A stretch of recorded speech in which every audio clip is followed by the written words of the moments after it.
mahihilig mag-samgy pero tinatamad magluto or kaya lumabas, ganito na lang din yung gawin nyo.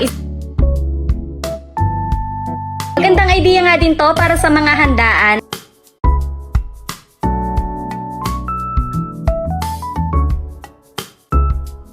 Ang dami nga naming lettuce dito dahil gusto talaga naming mag-samgy. Kaso nga lang mga tinatamad magluto.